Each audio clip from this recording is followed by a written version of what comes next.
If you're a pop culture junkie who loves TV, film, music, comedy, and other really important stuff, then you've come to the right place. Get ready and settle in for Classic Conversations, the best pop culture interviews in the world. That's right, we circled the globe so you don't have to. If you're ready to be the king of the water cooler, then you're ready for Classic Conversations with your host, Jeff Dwoskin. All right, Lisa, thank you so much for that amazing introduction. You get the show going each and every week, and this week was no exception. Welcome, everybody, to episode 276 of Classic Conversations. As always, I am your host, Jeff Dwoskin. Great to have you back for what's sure to be one of the most classic episodes of all time. With me today is none other than the legendary Eric Roberts. That's right, Runaway Train, Star 80, King of the Gypsies, over 700 credits. If I listed them all, that would be the whole episode. I'm not going to do that. Amazing interview coming up in just a few seconds. And in these few seconds, I just want to remind everyone, Jackie the Joke Man returned for the fourth unprecedented time to the podcast last week. Don't miss that amazing conversation. Talked all about his new documentary, Joke Man. But right now, we're going to talk all about Eric Roberts, Oscar nominated, 3 times Golden Globe nominated. If you've ever wondered, why does Eric Roberts get 100 pounds of walnuts delivered to his home monthly? We answer that and more coming up right now. Enjoy. My next guest is one of the few actors with over 700 credits. Blockbusters, independent films, animated films, TV series. He's done it all. Oscar nominated, 3-time Golden Globe nominated. We both have a daughter named Emma, one of Hollywood's most prolific actors. Welcome to the show, Eric Roberts. Hello, sir. Thank you so much. So, funny story. It's a little awkward story, but it's kind of a funny story. So I know you were noticing my autographs behind me on my wall, and many years ago, you were at the Motor City Comic-Con. And so people always say, people ask me about, when you go to the Comic-Cons, but I'm like, one time I went to the Comic-Con, I was in the bathroom, and I was using the urinal right next to Eric Roberts. We went to the bathroom at the same exact time. And they're like, did you talk to him? I'm like, of course I didn't talk to him. We were going. That's the wrong place for a man to talk to a man when you have your junk in your hand. Besides that, it would have been fine, but, oops. Exactly. But I was like, all right. Good for us, man. Eric, so much going on. We got the strike going on. I know you normally have like 30 to 50 projects going on at the same exact time. So what are you doing just to pass the time? Well, I'm, what do you call that? That's not financial court. I'm FICOR, so I'm theoretically unaffected. But, strikes are American. When, it's the American way when something is felt unfair and you can't negotiate, then you have to stop production. You have to strike. So it's an American way of dealing with things that I have high approval of. We'll see what happens. And I just hate for it to happen. It hurts everybody on both sides. It doesn't really help anybody. But, it's a statement we have to go through. And it's unfortunate. But strikes are American. Hopefully it'll resolve sooner than later. It hurts a lot of the folks that, most actors, from what I've been reading, like barely make enough to get health care and stuff like that. And that's the majority. And so hopefully it'll resolve quick. Eric, your 3 Golden Globe nominations. You got one right out of the gate, your first project. Yeah, I was nominated as Best Newcomer in 1978. How does it feel like when your very first project and you get nominated and it's got to be such a high? You don't really swallow it. You don't really believe it. You don't really trust it. It's all like a dream. And then when it's over and some time has passed, like 2, 3, 6 months, you look back on it and go, wow, that was so neat. But while you're in it, and it's also, there's so much noise about it, there's so much press and noise and interviews, and everybody overtalks it, and everybody overtalks you, and everybody tells you all these ridiculous things about yourself. And hopefully you won't, be silly enough to believe it. And you get through it. But it's a journey that is fun to take. But the most fun part of it is the process of acting. That's the part that's the real fun. You come from your whole family. I mean, your parents, your sisters, everyone's an actor or in some way My involved. daughter. Your daughter, right? It's something about that family tree of yours. Your parents, did they inspire you to kind of go down this path? They were really in show business. My father had a school, and it was called the Actors and the Writers Workshop, and we're funded in part by the Martin Luther King Foundation. He patterned that theater after Joe Papp's theater. We had a showmobile, and we toured the underprivileged areas all week in that theater in the park on weekends. That's how I grew up. I started acting because I had such a bad stutter that I couldn't speak to people without getting laughed at school and what have you. But I found out when I memorized things, I could talk as if I could speak without a stutter. So it became an exercise at first that I got good at, that I learned to have fun at. And then I just fell in love with the whole process, and it became my life. That's amazing. Is that a technique that they teach to help with stuttering, to memorize and do that? Or was it just something that you accidentally kind of discovered? I stumbled on mine. I was in speech therapy in grammar school, and it just would make it worse because it made me self-conscious. But I learned on my own. If I memorized something, I could speak it as if I could talk. It was a self-taught process. Is it something now that they teach? Do you know? I don't, and I've never inquired. I've always talked about it very openly, but and tried to be an example that there is hope if you stutter, because it feels like there isn't when you do. It's an awful feeling to have trouble saying your name. Oh, wow. You started out in soap operas. What's the difference between soap opera acting and acting like in a movie or, in television? Soap opera acting is the hardest acting there is in the entire world, the entire industry, because it's the instant coffee of acting.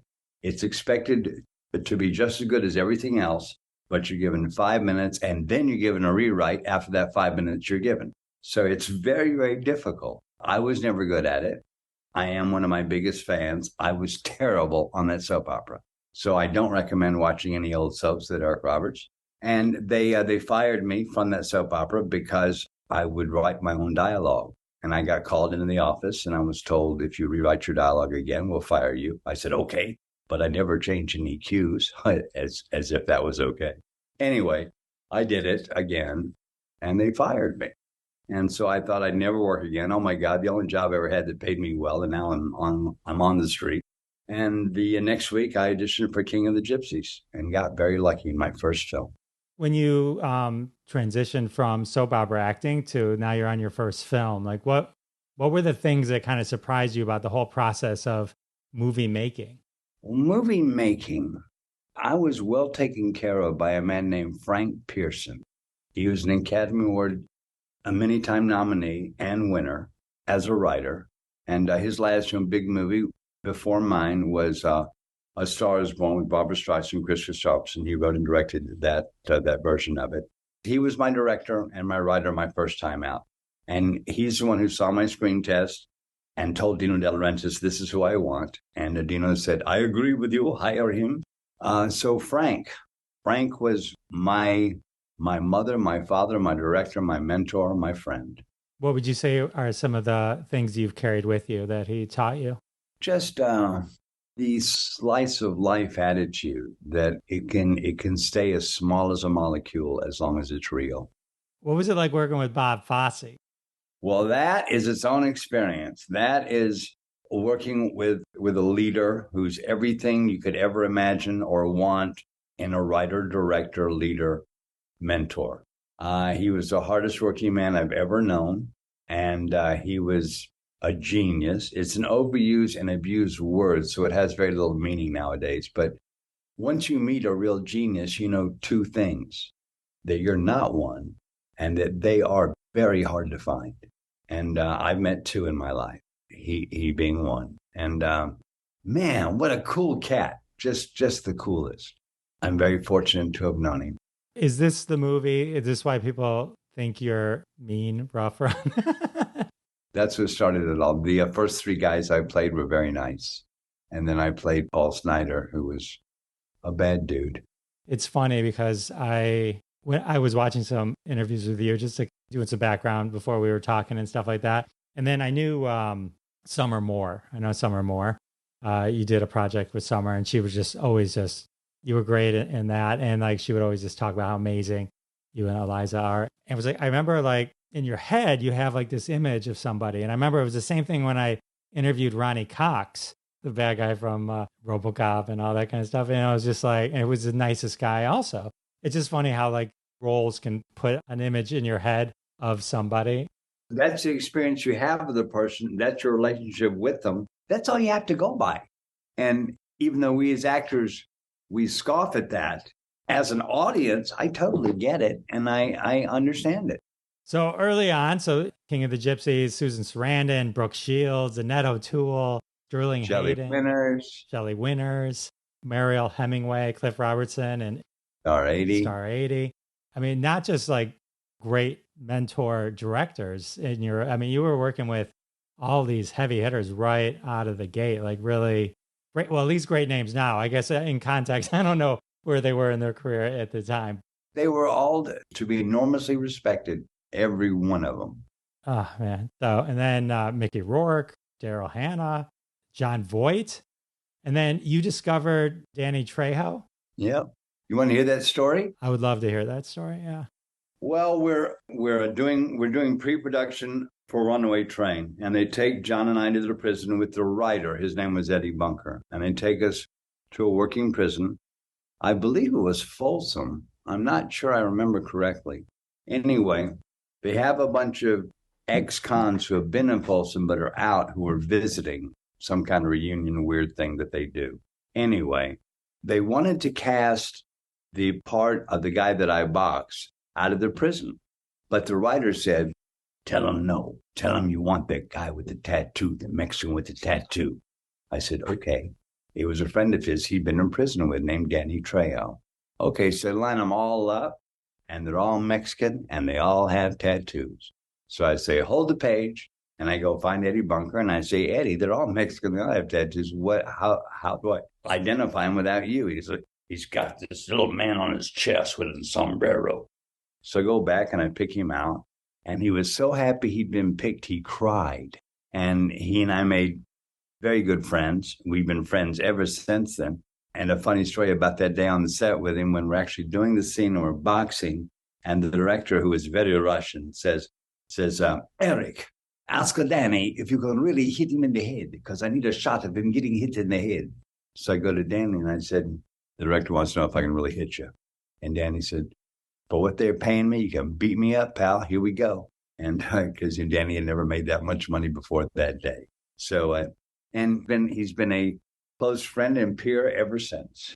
That's cool. It's nice when you can look back and be the person that changed someone's life or helped them along that path.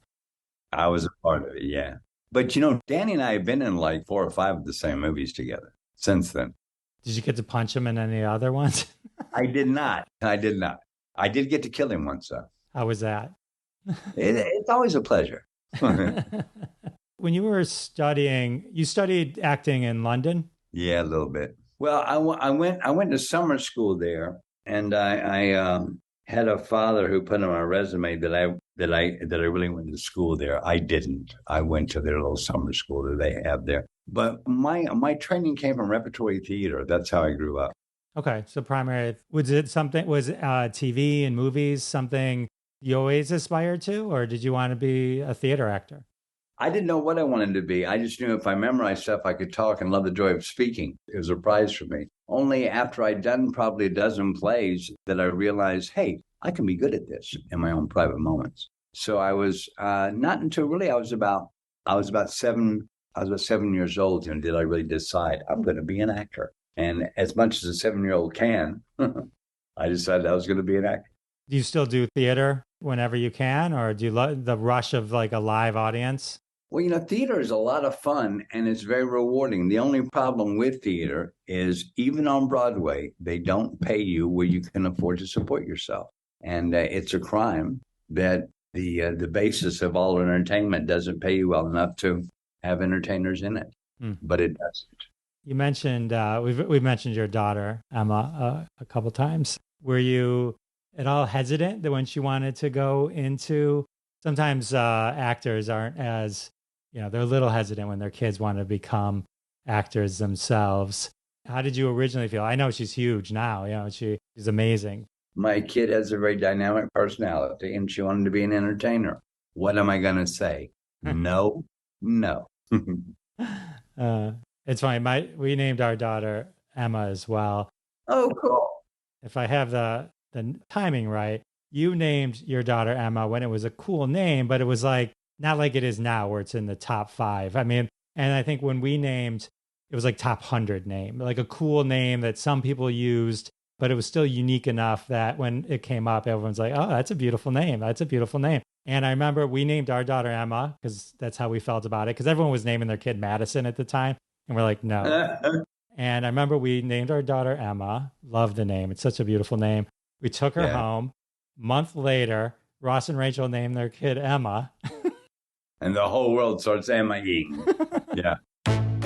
Sorry to interrupt, but we have to take a quick break. I do want to thank everyone for their support of the sponsors. When you support the sponsors, you're supporting us here at Classic Conversations, and that's how we keep the lights on.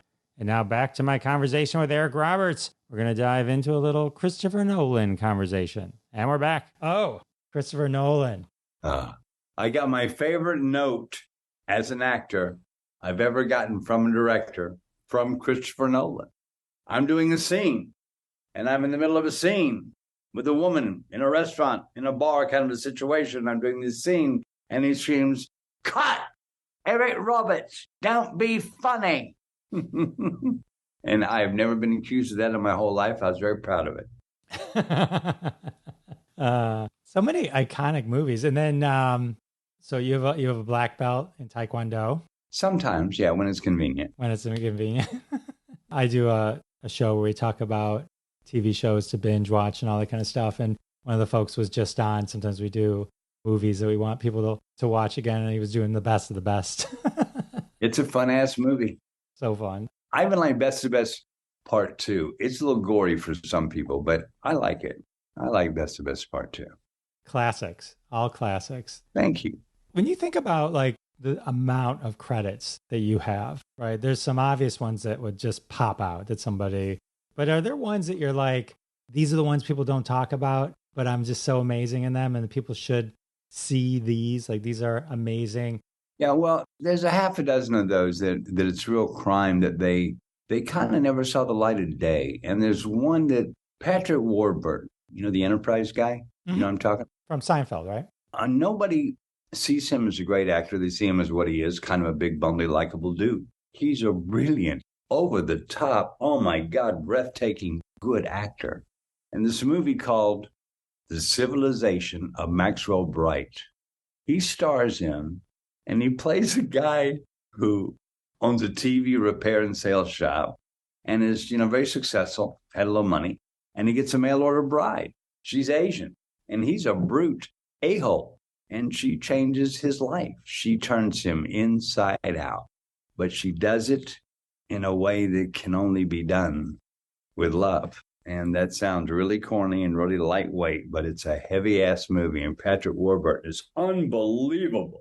And so is his co-star, and it's a crime. I don't know her name off the top of my head, but she's brilliant in this movie. Anyway, The Civilization of Maxwell Bright, that's one of them.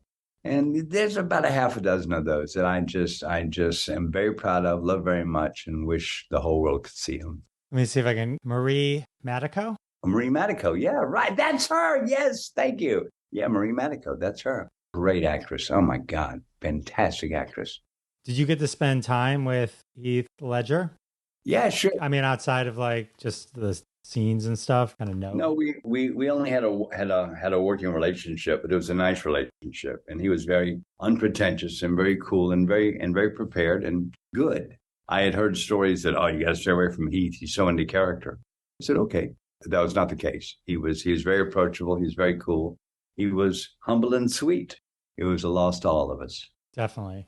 So you have a current project called Hippo that you've narrated, and your wife is one of the stars of the movie, or the star of the movie. Well, there's Kimball Farley and my wife, Eliza Roberts. There's Lila Klitzinger and Jesse Pimentel. And it's directed by Mark Rapaport, who I just love. And it just got picked up by Rough House Pictures, which is what's Danny's last name? Danny McBride's company. So, and I just saw the movie. Oh my God, so good. And I don't hesitate to say that. And most time I do about movies because you think I liked it, well, they like it. This is a movie that you're going to love. It's fantastic. It works on every level. And the boy, oh my God, he's this brilliant boy. Of course, my wife is perfect. Of course. I watched the preview of it. It's in black and white, which is gives it its own kind of vibe. Far out, isn't it? I know. Tell me about meeting your wife. You guys have an amazing love affair, right? You met like 30 years ago almost, right? You've been together? Yeah, something like that. We were married 30. We met close to 32 years ago, and I'm still chasing her. I like my wife. We're on the same plane. I flew in from Rome to JFK. I get handed a script I have to read on the way to LAX. So I get on my private airline cubicle on the MGM Grand, and then walks an attractive redhead, also with a script.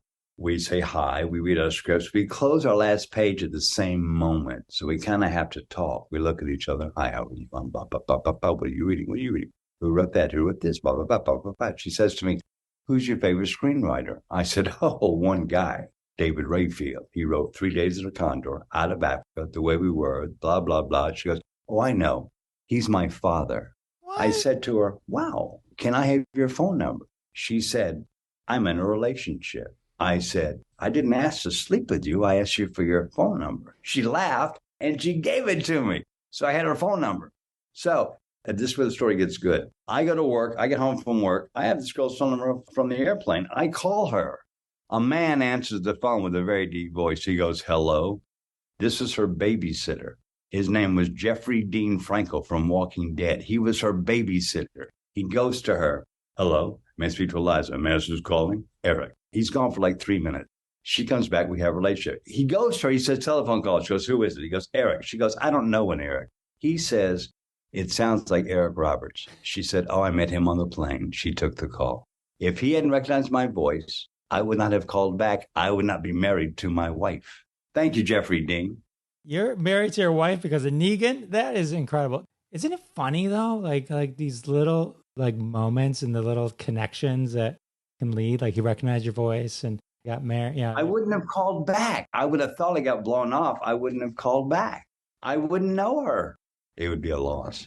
It would. It's interesting when you kind of look at like how life, like we all kind of help move people forward, like you did with Danny Trejo and Jeffrey with connecting with your wife. But wait, how crazy is it that you just say you didn't know who she was, right, on the plane? Like you just randomly say her father is your favorite screenwriter, and I mean that's the universe kind of sending some signs as well, right? I mean, you got to think, right? I do. I agree. I think it's all fortuitous fate. Oh yeah. Oh man, that is great. And then you guys work together a bunch, don't you? You love many times. Our biggest thing together was we co-starred in a piece called Love is a Gun with me and my wife and Kelly Preston.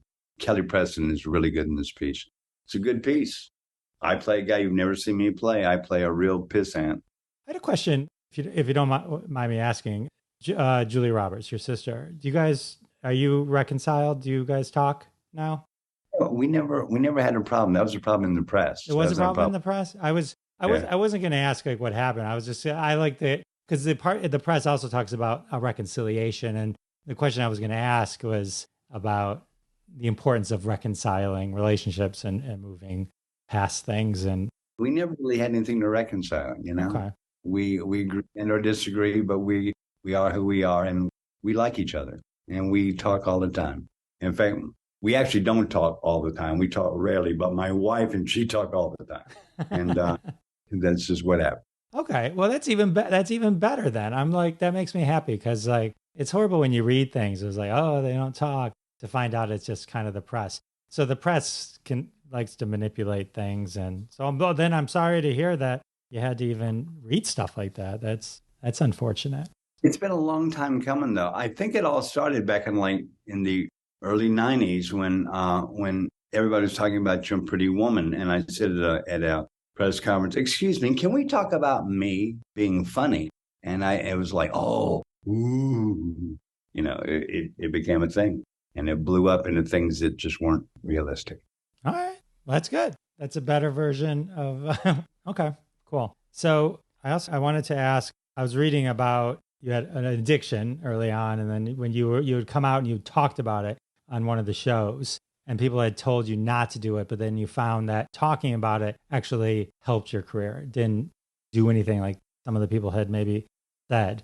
Again, now I'm repeating things I read in the press, so I'm like, Never said talking about my addiction helped my career. That's not a quote from me. well, not helped, but maybe they were saying it would have hurt it, and then being open about it actually just no one didn't embrace you moving forward is I guess what it was. Yeah, well, it kind of became evident that everybody was an addict. So everybody kind of got together and agreed that it wasn't a sin, it was a mistake that we need to reconcile. And so everybody kind of got their shit together. And, it got less and less and less as we went through the years. Less people made the mistake. Gotcha. So of the films that we talked about, like films, maybe the hidden gems, right? And you mentioned the one with Patrick Warburton. If you were to say, like, what are the ones that you say, these are the ones that changed my life. These are the ones that kind of are, the greatest experiences I had as an actor. Let's go back to a great experience that's a gem that nobody knows about. There's a movie called The Butcher. It's a bad title because it's kind of on the head. It's about a hitman. But it's about a hitman who's not really great at anything except you're getting away. And I played this part when I had just got my first fake hip, my first titanium hip. So I was a bit of a gimp. So I incorporated that into the part. He was a bit of a gimp. But it's got the best shootout in a movie I've ever seen. It was written and directed by, who's the stuntman, writer, director? Is it Jesse Johnson? Yeah, right. Jesse Johnson. And Jesse Johnson, this is a great piece. He's even in it for a second, but he's a great writer. He's a great director, and he's a great stuntman. It's his piece, and it's magnificent. And it's about a loser who happens to be a hitman, but it's got the best shootout you've ever seen in a movie. All right, I'm gonna have to check that out. I was supposed to talk to Jesse V. Johnson, and then he had to go out of town for a while. He's a busy guy. He's always doing something cool. Yeah, but he's a great guy to work for. I loved him. Oh, loved him. You mentioned his name earlier, but talk to me about Danny McBride. Well, I read in the trades that Danny McBride is having an open call for a part in Righteous Gemstones, and they described the part. And I said to my wife, this is my family. I have to go audition for this right now. And I go in the next room and I set up this scene. I put on the clothes and blah, blah, blah. And I say, you're shooting this and blah, blah. And we put it up on the screen and I do it and I send it in and I get the part. And so that's kind of Danny McBride is. He saw my audition. He gave me the part kind of that week. It's been a great year working with that group. That group is unbelievable. They're a dream come true for an actor in that they're prepared, they're kind, they're in a great location, and they're all talented. And it's just a pleasure to be there, to be one of them. You were great in that. I love that show. I'm a little behind on the new season, but are they just they that crazy and real? They're so eccentric and Well, they're a group of extreme geniuses. And when they get together, that's what you get. You get really organized insanity. It's cool. That's awesome. So, all right, since I misread so much of the press, what are some things that people think about Eric Roberts that aren't true that I haven't accidentally brought up? People think I'm a badass, because I play badasses. So people think I'm a badass, but I'm a homebody and I got a lot of animals. In fact, we have a squirrel sanctuary. I found a squirrel about, 15, 18 years ago in the yard. It was hurt. It was hairless. And I take it to, an ASPCA kind of a place. I say, here's a squirrel. They say, thank you. They fix it. They call me. That squirrel's well, can we bring him back to your property? Sure you can. They come back. They go, gosh, you have all these trees. Can we bring all the hurt squirrels here when they get well? We said, sure. 300 scrolls later, we get a 100-pound bag every month from the city of walnuts, and we have a squirrel sanctuary. And our big trees are like apartment buildings for squirrels. And so that's one of my daily routines, and or my wife's, is we take care of our sanctuary of squirrels. And and they talk to us, and they're all hand tamed, and they eat out of our hands, and they crawl up my wife's dress. If you don't know them, they will scare you. You have 3. Okay, so when you say sanctuary, they're just hanging out on your trees. There's no like fences keeping them in. They're just like, we got a good thing going here at the Roberts. Well, they don't hang out like an insane asylum, like, oh, we're all here. But they'll have nests and things. And we have a big place here. So we have a lot of trees. So we probably have close to 300 squirrels. Yeah. Wow. That's really cool. That's awesome. And then they give you 100 pounds of walnuts. All right. Yeah. From the city. Okay. So that kind of ties in. So I read that. Yeah, I read you're a vegan and supporter of animal rights. So I guess it's mostly squirrels. Well, I want to be honest. I want to disclose something. I want to be totally honest with you. My wife is a vegan. Okay. Wants me to be a vegan. In fact, every time I eat a chicken, I am told about how beautiful they are before they have feathers, when they're soft and fuzzy. And I get the whole routine about a life I've taken. So I'm doing my best, but I'm having trouble catching up to my wife. So she tells people I'm vegan to make them serve me vegan if I'm on the road. He's vegan, she'll say, so they will serve me vegan. But I'm not really. I have to be honest, because I respect veganism. I respect vegans. I am just not one totally yet. A vegan in progress. You're a work in progress. Thank you. I will use that. Yeah. I'm a VIP. I'm a vegan in progress. Thank you. I love it. All right. Oh, what else? What other amazing story, like a Danny Trejo story, is sitting there that nobody's uncovered that I haven't brought? Like, do you have any other stories like that, just from the million things you've done? Well, when 7 years have passed, I can talk about the bank robbery yesterday, but not really for a while. So no, because the characters I play, people think my life is out of control, because all the characters I play have lives that are out of control. My life is very structured as an actor's life can be. And it's very pleasant. And I have this wonderful, calm marriage. And I have a couple of really calm boy dog friends. And I go to the gym every day. I don't have to be on the set at the crack of dawn. And that's pretty much my life.